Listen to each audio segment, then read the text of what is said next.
नमस्कार विद्यार्थियों, आज हम फिर से हाजिर हैं। सबसे पहले आपको स्वतंत्रता दिवस की बहुत बहुत बधाई, शुभकामनाएं।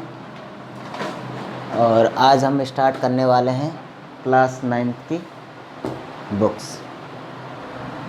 क्लास 9th की बुक स्टार्ट करने जा रहे हैं और इसमें ही पहला ये क्लास 9th की न्यू बुक है जो कल ही परचेज़ की है। तो इसमें पहला चैप्टर है आपका संख्या पद्धति। तो संख्या पद्धति की आज हम पढ़ेंगे बेसिक पढ़ने के बाद में फिर प्रश्नावली पे आपके आते हैं। तो देखिए, पहला चैप्टर है आपका संख्या पद्धति। कौन सा? संख्या पद्धति। तो संख्या पद्धति में आप पढ़ेंगे संख्याओं के बारे में। तो देखिए, ये है एक तरह से संख्या रेखा। तो ये है जीरो के इधर की राइट साइड ये धनात्मक संख्या है। क्या है? धनात्मक संख्या, धनात्मक संख्याएं। और उधर जीरो के उधर की तरफ ये है ऋणात्मक संख्याएं, ऋणात्मक संख्याएं। अब देखिए, इधर देखिए। अब मान लीजिए आपके पास कोई थैला है, आपने एक थैला ले लिया। ये थैला ले लिया आपने, इस तरह से आपने एक थैला ले लिया, इस तरह से ये थैला ले लिया आपने। कोई भी थैला ले लिया मान लीजिए,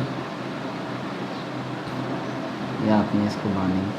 अब देखिए, इसमें आपने कुछ ऐसे मान लीजिए ऐसे कंकड़ या पत्थर या कोई कुछ ऐसी समान चीज़ें हैं, उन पे लिखा हुआ है 1 2 3 और मतलब जितनी भी है 5 10 100, मतलब ये सभी धनात्मक संख्या हैं। 1 से लेकर अनंत तक जितनी भी संख्या है धनात्मक संख्या है। तो ये आपने एक बर्तन या थैले में ये संख्याएं भर दी। तो इन संख्याओं को आप क्या बोलोगे? 1 से लेकर जो अनंतवाड़ी जितनी भी संख्याएं हैं इनको क्या बोलोगे? प्राकृत संख्याएं। क्या बोलोगे? प्राकृत संख्याएं। इनको बोलोगे आप प्राकृत संख्याएं, जिसे n से आप दर्शाते हैं। अब आपने क्या किया? इस बर्तन या थैले में उन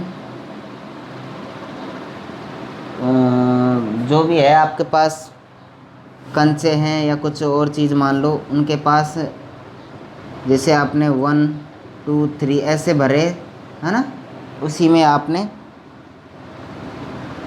5 10 11 100 कुछ भी मान लीजिए 1000। अब आपने इसमें फिर दोबारा एक संख्या वाला जीरो और इसमें भर दी। तो जीरो और इसमें भर दी, तो इसको आप क्या बोलोगे? इसको आप बोलोगे पूर्ण संख्याएं। क्या बोलोगे? पूर्ण संख्याएं। इसको बोलोगे पूर्ण संख्याएं, या फिर इसको दर्शाओगे आप W से। W या पूर्ण संख्याएं, होल नंबर भी बोल सकते हैं इसको। तो इस तरह से आपने जीरो को शामिल कर लिया, तो ये यहाँ से लेकर इधर की सभी संख्याएं क्या हो जाएगी? पूर्ण संख्याएं। और 1 से लेकर इधर की संख्याएं क्या हो जाएगी?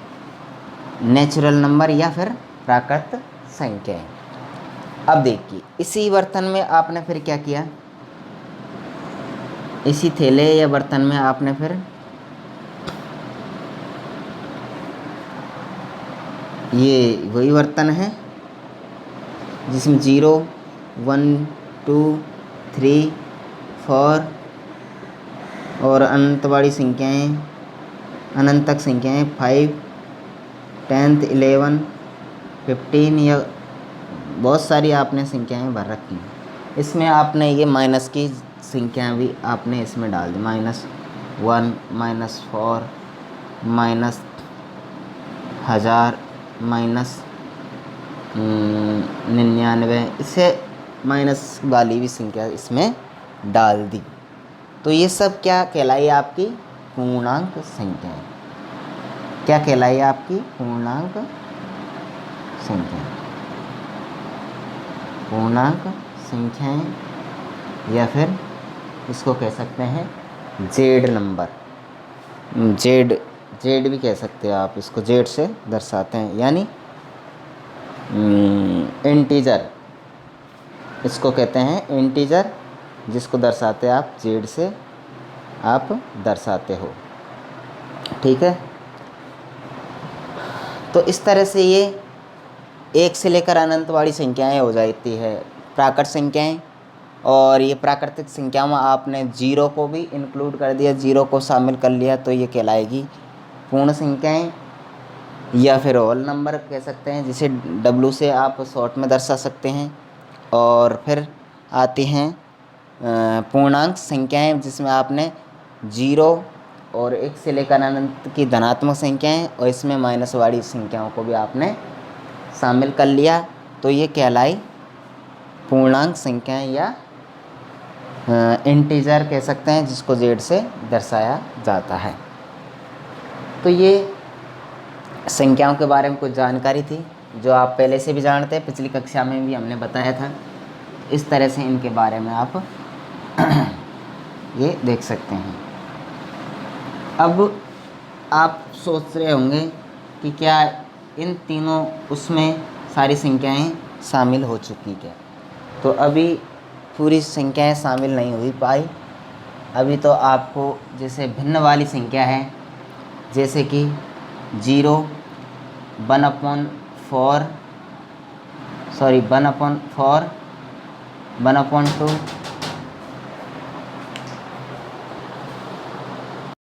0, ये 1/4, 1/2, 1, 2, इधर ले सकते हैं आप, -4 भी ले सकते हैं, -1/3, -1/2, -1, इस तरह से देखिए। तो ये -1/4 +1/4 और जैसे P/Q के रूप में जो संख्याएं होती हैं, तो ये क्या होती है, और जहाँ पर आपको पता है Q ≠ 0, तो ये क्या कहलाई परिमेय संख्या, परिमेय संख्या। तो उनमें बटावाड़ी संख्याएं या धन प्लस की हो या माइनस की हो, तो ये सब क्या कहलाती हैं, परिमेय संख्या कहलाती हैं। ठीक है, मतलब जो थैला अपने पूर्णांक संख्याओं वाला था ना, उसमें आपने -1 भी डाल दी, -1/4, -1/3 या फिर 1/4, 0 भी डाल दिया, 1 भी डाल दिया, 10, और ये सब संख्याएं 1000, सभी संख्याएं एक तरह से इसमें डाल दी, तो ये क्या कहलाएगी, ये सभी परिमेय संख्या। क्या कहलाएगी, परिमेय संख्या। तो आप सोच रहे होंगे परिमेय संख्या में कौन कौन सी संख्याएं शामिल होती हैं। तो देखें, 0 भी परिमेय संख्या है, 1 भी परिमेय संख्या है, 10 भी परिमेय संख्या, 1000 भी परिमेय संख्या, -1/3 भी परिमेय संख्या है, -1/4 भी परिमेय संख्या है, 1/4 भी, -1 भी परिमेय संख्या है। तो इस तरह से आप परिमेय संख्याओं की पहचान कर सकते हैं कि परिमेय संख्याएं कौन कौन सी होती है। अब आती है आपके, जिसको आप परिमेय संख्या को किससे दर्शाते हैं, Q से दर्शाते हैं। किससे, Q से दर्शाते हैं। इनके बारे में पहले थोड़ी सी बेसिक बात कर लेते हैं, फिर हम कुछ एग्जाम्पल देखेंगे इनके। अब देखिए, आप सोच रहे होंगे कि परिमेय संख्या तो आपने बता दी, तो अपरिमेय संख्या भी क्या होती हैं।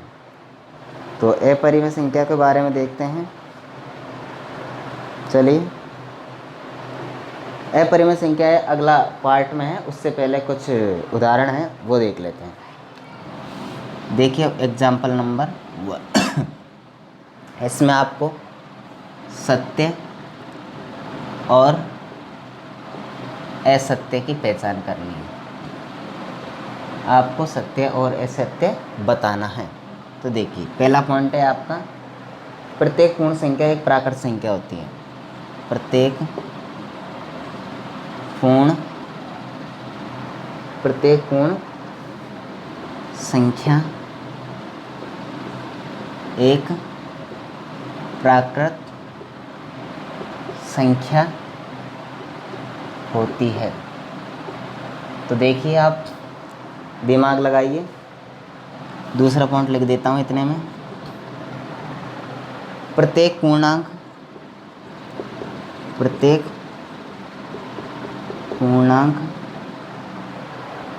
एक परिमेय संख्या होता है। एक परिमेय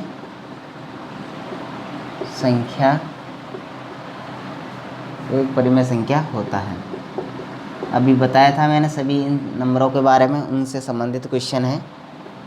इसमें आपको सत्य और असत्य का पता करना है कि सत्य कौन सी है और असत्य। प्रत्येक परिमेय संख्या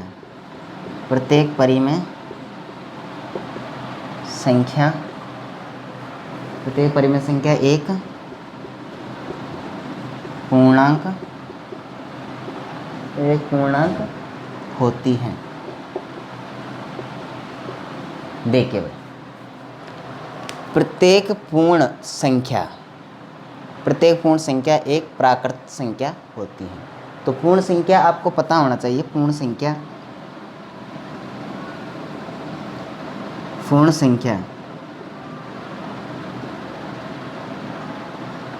0 1 2 3 4 ये पूर्ण संख्या होती है।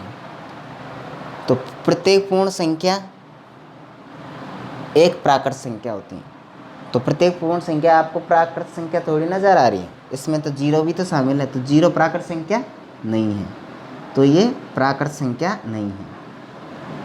जीरो प्राकृत संख्या नहीं है, तो इसलिए ये बात आपकी क्या है, असत्य है आपकी बात, ठीक है ना।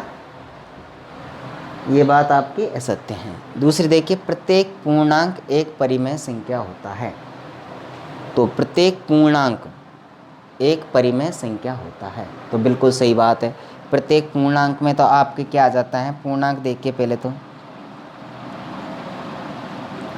पूर्णांक अभी बताया था, मतलब जिसमें प्राकृत संख्या होती हैं, जीरो भी होती हैं और माइनस वाली संख्या भी होती हैं।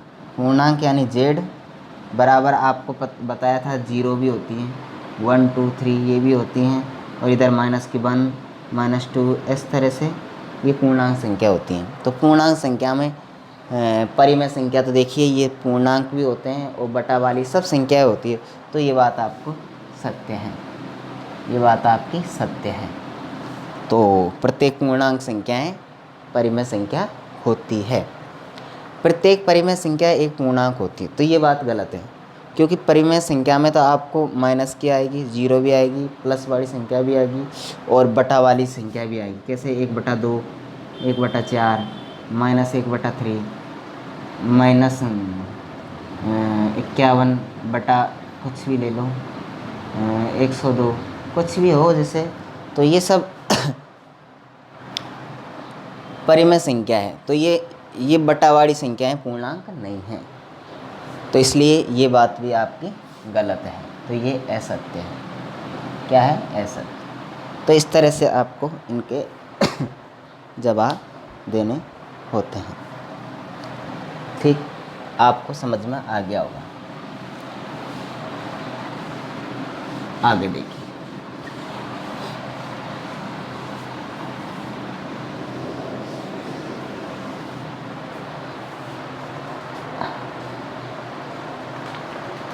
दूसरा उदाहरण और देख लेते हैं, एक और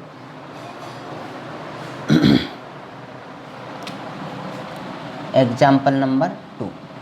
इसमें आपको क्या करना है कि 1 और 2 के बीच